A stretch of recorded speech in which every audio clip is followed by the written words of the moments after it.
Tonight on KPBS Evening Edition, dockless scooter regulations are once again up for debate in San Diego.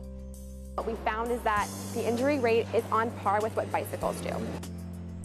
What the city is proposing to make the travel trend safer. Plus, the Navy is taking steps to improve private military housing conditions following complaints. The changes being made. And lending a helping hand to the homeless community through haircuts. Details on the pop-up barbershop. KPBS Evening Edition starts right now.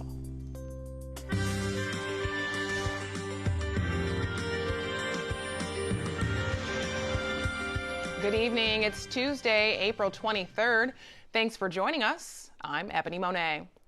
After multiple accidents, the San Diego City Council discusses regulations for dockless scooters and bikes once again. KPBS Metro reporter Andrew Bowen says the goal is to increase safety. The proposed ordinance would require bike and scooter sharing companies to automatically slow down speeds in high pedestrian areas. They'll also have 3 hours to respond to reports of abandoned or illegally parked devices. Before the vote, supporters and representatives from scooter companies Lime and Bird held a group ride to City Hall. They say the devices can reduce congestion and greenhouse gas emissions, and that everyone will be safer if scooter riders have a safe place to ride on the street. Of course, bicycles, scooters, and e-bikes are the most vulnerable kind of transportation on our roads. And what's important to understand is that when we have the infrastructure that allows the safe adoption of it, so like our bike lanes or protected bike lanes are even better, those injuries would go down. Dockless scooters and bikes have exploded in popularity across San Diego over the past year. Skeptics say reckless riders on sidewalks are posing a safety hazard. Some have called for tougher rules than what the mayor has proposed. Others want a complete ban on the devices. Another element of the proposal is data sharing. Companies would have to share anonymous trip data to help understand where safety improvements and enforcement are most needed. Andrew Bowen, KPBS News. For more details on the vote, go to kpbs.org. After a wide range of complaints about private military housing, new deadlines are going into effect. KPBS military reporter Steve Walsh describes how this is affecting sailors here in San Diego. The Navy has held public meetings with families living in private military housing. Navy spokesperson Caitlin Rose Ostamel says they've heard a range of complaints in San Diego. So what we're hearing is that there are some issues with general maintenance, some potential pest infestation in some numbers. People are having issues with their neighbors.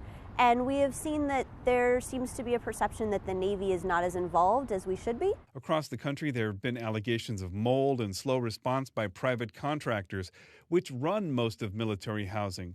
Sarah Lynn Klein, a spokesperson with Military Housing Advocacy Network, says she's not expecting immediate results. A light won't come on. I think that it's like a dimmer switch. It'll start slowly getting brighter and brighter as the months will come. Only 94 households in San Diego requested an inspection by their commander by the April 15 deadline set by the Navy. The Navy is following up with a special tenant survey, which is due April 30th.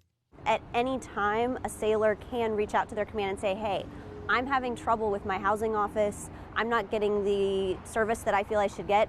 The chain of command is there to support the sailor. The Navy says it has about 9,100 military housing units in San Diego. The vast majority are in the community outside of one of the area's Navy bases, which makes the situation more complicated for tenants who are used to living on base. Steve Walsh, KPBS News. The Navy says the results of the survey and the inspections will be part of a national report on the state of military housing. Congressman Duncan Hunter challenged Democrats to move on after the release of the Mueller report. There was no obstruction. There was no collusion. That was the outcome. It's time to move on. And I think it's time for Democrats to start doing something instead of trying to impeach the president. It's time for them to get something done. If it's the Green New Deal, then let's see him work on that. If it's something else, let's see him start working on getting stuff done for the country, not just trying to impeach the president. That's now been cleared by a 2-year-long investigation. But Congressman, the one thing that this Mueller report did not do, it did not exonerate the president. Yes, it did. Yeah, I would disagree with you. Yes, it did. It's over. Let it die. It's over. I know the media hates it to be over, but it's over. Sorry, media. Hunter joined the San Diego delegation for a congressional luncheon today. Some Democrats in Congress are trying to get a hold of a full unredacted report. They also want Attorney General William Barr and Special Counsel Robert Mueller to testify before Congress. SDSU offers meningitis vaccinations following another confirmed case on campus. Last week, the university confirmed a student was diagnosed with the infection. County health officials declared a meningitis outbreak at SDSU in October of 2018. However, it's unknown whether this case is connected to that outbreak. Bacterial meningitis is rare but can be deadly. Symptoms include rashes, stiff neck, and fever. Today, the pop-up vaccination clinic was open on campus for all students. It's been a few cases within the fraternities at SDSU, but I feel like it's not super outbreak yet. I'm getting it just to be safe because I do a lot of volunteering and I don't like to take risks. I just got it for the better. University and county health officials urge all undergraduate students 23 years old or younger to get vaccinated. Talks to impose stronger rules on plastic bags, containers, and other utensils in Imperial Beach. The City Council will discuss the idea during a meeting on May 1st. The proposal is supported by Mayor Serge Dedina. He says the current rules are not effective when it comes to reducing pollution. Many large retailers now sell thicker, reusable plastic bags to comply with state law. Father Joe's is opening a barber shop. KPBS reporter Matt Hoffman says the haircuts from one of the region's largest providers of homeless services are uniquely free. The shop is called Village Clips and is located inside Father Joe's main campus downtown. Inside, they can do 2 haircuts at a time. Backers of the project say this will help people restore their dignity and self-esteem. If you're well groomed, you feel good about yourself. And then also as you go out on interviews, you look better as well. So it's important. Stephen Neal says he's been living on the streets for the last 6 months. It means a lot to be able to get cleaned up and be presentable. He heard about the free haircuts from a friend and jumped at the opportunity. Make you feel more human again, you know? Make you feel a lot better, and especially about yourself and everything else. You don't want to go around, embarrassed to talk to people because you look bad. Neal says he's in the process of looking for a job. Try to go speak with a few people about some work. Then you can get a job. Then you can work on getting something else, a place off the street. So just about a ½ an inch, right? Father Joe's Villages plans to have the barbershop open 7 days a week. In the morning for a couple of hours every day and during the afternoon on weekdays. The haircuts are done by volunteers like Anna Creasy, who owns Anna's Hair Design in Kearny Mesa. Now you can apply for modeling. Funding for the shop came from a private donor as well as some grant money from the city of San Diego. Like that? Okay, perfect. The haircuts aren't just for people who stay in Father Joe's housing complex.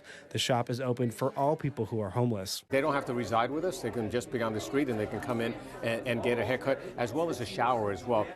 Would you like me to braid it afterwards? Matt Hoffman, KPBS News. The barbershop is staffed by volunteers, but Father Joe says it will need a lot of stylists to keep it open 7 days a week. A new bill will give domestic violence victims more time to come forward. The measure would extend the statute of limitations for domestic violence crimes from 3 to 20 years if certain criteria are met. Under the bill, officials must obtain sufficient evidence or 3 or more victims must come forward. Lawmakers say this measure will give victims a chance to report the claims when they're ready. Current law is flawed and is only meant to protect our abusers. Let's not make the statute of limitation one more hurdle that an already broken, traumatized victim has to jump. The bill will also include new training techniques for peace officers on handling incidents of domestic violence. Sales of electric cars in California topped $2 million for the 4th straight year. That's according to the California New Car Dealer Association. From the KPBS Climate Change Desk, KPBS Roundtable host Mark Sauer takes a closer look at the reality of electric cars in the Golden State. Joining me is Brett Williams, Senior Principal Advisor for Transportation at the Center for Sustainable Energy. Welcome, Brett. Thank you. We'll start with these encouraging numbers on electric vehicles. What do they tell you? What do they mean to you? Well, I think it is an exciting time for the electric car. There are 1.2 million electric vehicles in the United States. A lot of people perhaps don't know that. Even in San Diego County, there's over 30,000 electric vehicles, which is more than 5 or 6 states in the country. A big news story of last year was the Tesla Model 3, which was the 6th best-selling electric vehicle. Well, actually, it's the 6th best-selling car, not just clean car, and it helped really bring Tesla closer to the mainstream market. And the last thing I'd say, really the less sexy but equally important story behind the Model 3 was the mainstreaming of the electric car. There are now over 40 options from all major automakers, and those include not just small cars, but large cars, crossover SUVs, a minivan, and of course, some of the fastest cars ever made. So it's a pretty exciting time. And the automakers are talking about bringing out even more lines as we move forward. Trucks is an area, small trucks perhaps. That's right. And trucks is a little bit of a challenge with the towing optimization problem, but they're working on it hard. They know that will open up a whole new segment of the consumer market as well. Right. As a former small truck owner, I wish they'd just get a small truck and didn't worry about the towing, so I just throw the golf clubs and the plywood in the back and the bikes. Right, and there are a couple of companies that are taking a Tesla-like approach. Rivian's coming out with an all-electric luxury performance pickup truck in the next couple of years, and so we'll see some glimmers of that soon. So a lot more to look forward to. Now, speaking of the vehicles themselves, a big push is, a big promotion for the sales of them is the range is so much better than it used to be just a few years ago. That's right. We really have kind of turned a corner in the electric vehicle market with this new product class, which is the long-range battery electric vehicle. You always had the plug-in hybrid electric vehicle, so you didn't have to worry about electric range if you didn't want to, but now those battery electric cars are fully capable, and they typically drive over 200 miles per charge, and for most people who drive on average 30 miles per day, that's more than enough just to plug into an outlet at home and you're good to go the next day. All right, an election year coming up, of course. Can this be a winning issue for presidential candidates? Push more tax incentives, reverse rollbacks on efficiency standards by the current administration, all tied up in that? It can, because electric fuel is local fuel. Electric cars like Tesla are made in California. A lot of jobs related to electric vehicles are local and high-paying and skilled jobs. So it certainly can. I think there's a lot of automakers who, so long as they have clear, consistent policy signals, they're ready to line up behind very aggressive goals like the state has. The state has a goal to put 5 million electric vehicles on the roads by 2030 on our pathway to reduce our greenhouse gas emissions to the point we might need to do so, say, 80% reduction by 2050. And a series of governors in California, for example, regulations going all the way back to the 90s, but Schwarzenegger, Brown, and now Newsom have all lined up strongly and clearly behind these policy signals that support the automakers doing the right thing so that they can focus on getting the products out and the consumers can become aware and buy these cars. And California, as you say, has been a leader in this. What about other states? Are we seeing this spread to other places in the country? We are. So we administer statewide electric vehicle rebates, not just in California, but in New York, Massachusetts, Connecticut, and soon in Oregon. So primarily you're seeing it a little bit more on the coast than in the center of the country. Those states have all signed up for similar California-like regulations. And so an automaker or a state can sign up either to the California standards or they can sign up to the national standards. And so those states that are adopting the California standards are really seeing the focus of the supply.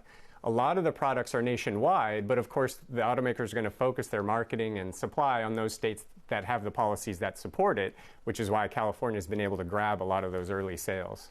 Well, I've been speaking with Brett Williams, Senior Principal Advisor for Transportation at San Diego Center for Sustainable Energy. Thanks, Brett. My pleasure. I'm Judy Woodruff. Tonight on the NewsHour, the Supreme Court hears arguments on the controversial issue of whether the census can ask people if they are U.S. citizens. Coming up at 7 after Evening Edition on KPBS. 10% of African-American students at Hoover High School have been suspended at least once. They also lag behind their peers in English and math scores. As KPBS reporter Priya Sridhar reports, there's now a new program helping African-American males achieve excellence. It's lunchtime at Hoover High School in City Heights. Start it off. Okay. And while most kids are hanging out with their friends, this group of teenagers has decided to participate in a new program called Brothers of Excellence. As majority black males, we're stereotyped and we're put into categories that says we need to be able to throw a ball to be something in life. Armani Hamlin is in the 11th grade. It really resonated with me that I would be able to be with other people from my school who are more like me. Out of the more than 2,000 students on the Hoover campus, only around 100 are African American. But as always, we do have a guest speaker. Some teachers and staff said they wanted to create a space where African American men could learn about their history and be inspired by mentors from the community. We have more people coming because they're spreading the word. Robert Spriggs has worked in security at the school for 13 years. He, along with other school staff, helped start the program. There's maybe a handful of African American male role models on this campus, and so I wanted to enlighten the young men by being positive and doing some things around here that can help them to see who they are and who that they can become. How you guys doing? Today, that role model is James Williams. The Navy veteran says he spent years of his childhood homeless, dropped out of school, and joined a gang, but was able to turn his life around thanks to a teacher who believed in him. I am hoping that I can let them know that there is an opportunity, there is a way out of whatever their situation may be if they take advantage of their time now. The program is also hoping to tackle some of the challenges African American students face in school. 3 out of 4 in the state of California are not reading at grade level, according to the Department of Education. One of my biggest regrets was not studying abroad while I was in college. Ronald Preston Clark is a student teacher at the school, and he helps lead the program every Wednesday. One thing we always like to come back to is that literacy element and that literacy component, where they understand that if they read literature that looks like them, that speaks to them, one, it will make them a lover of reading, and then secondly, it would allow them to explore identities that they might not be able to otherwise. Many of the students, like 11th grader Salah Isa, say they feel more comfortable talking about their issues at school with other students who are like them. It feels like family, like everyone is like open and share their feelings, emotions, and it just makes you want to progress and be like a better human being for the community. Armani Hamlin says it has inspired him to give back to the community when he graduates. I hope to always have this resonate with me, and one day when I become super successful, come back and help furnish this group and help it grow. So another student who's probably like me sees someone like me and thinks, wow, I can do that. The school staff, like Spriggs, says he hopes it can empower students to see African American men in a positive way. Just look on the news. Young men are being slain either by the hand of other black men or by the police. So I'd rather get them in a situation where I can pour into them and empower them to make better decisions and better choices with their lives. Hoover High is a school of 2,000 kids with limitless potential, but they don't know it. That's why this club's necessary. This club gets, right now, we're looking at around 30 students to look further than just high school and know what they want to do in life. Building a brotherhood to chase their dreams. I will, I must. Priya Sridhar, KPBS News. The American Academy of Pediatrics recommends reading aloud to children every day, starting at infancy. In fact, early literacy has been linked to academic success. To help with those efforts locally, United Healthcare is donating 8,000 books to area nonprofits. And here to tell us more about the donations is Monique Knight with United Healthcare. Welcome. Thank you. So can you tell me, how would this program fit into United Healthcare's overall mission? Sure. Well, our mission is really to help people live healthier lives. And we know that a lot goes into healthcare and keeping a healthy lifestyle other than just getting to the doctor. There are a lot of social factors that affect one's overall health and well-being, and literacy is one of those social issues. So today was an exciting day today. Thank you for coming in and making time for us. Can you tell us a little bit more about what happened today? Absolutely. So United Healthcare has donated 24 reading stations and 8,000 books to nonprofit organizations and healthcare organizations that serve the low-income population.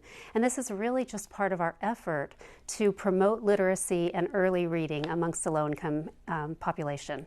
And can you tell us more about the organizations actually receiving these donations? So it's Vista Community Clinic in Vista and Oceanside, and then the other is Episcopal Community Services and their Head Start program. So ECS, Episcopal Community Services, they essentially run a Head Start program for kids ages 3 to 5 years old that come from low-income backgrounds. And many times these families have 0 books available to their kids at home. So through our donation, each child served through the Head Start program under ECS will have a book to take home. So how does this differ from say, a library? Could you expand on the reading stations? What exactly are the reading stations? Yes, so the reading stations are physical table and chair sets that can be set up in the classrooms or in patient waiting areas. And this really just gives a child a quiet place to go, pick up a book. They can even draw at the stations, just an opportunity for them to use their imagination and expand their creativity. And how exciting was today's event? It was fabulous. It just brought such a joy to my soul to see the kids running to the books. They were very excited. We were able to read to them, have story time, and they were just so engaged. These little minds are just so hungry for the story time and closeness that they receive during these reading sessions. Literacy, any ties to literacy and poor health, or why is this so important? Well, if you think about the life cycle, so kids who are read to at home tend to do better in school. And students who do well in school tend to be more successful in life in general. So really what we're doing by instilling literacy and reading skills at an early age is setting them up for success later in life. Awesome. Monique, thank you so much. Thank you. Well, it's definitely feeling like spring outside. Meteorologist Erin Calandra tells us just how long we can expect this heat and sunshine. We are really seeing some beautiful weather here in San Diego and surrounding areas over the next couple of days.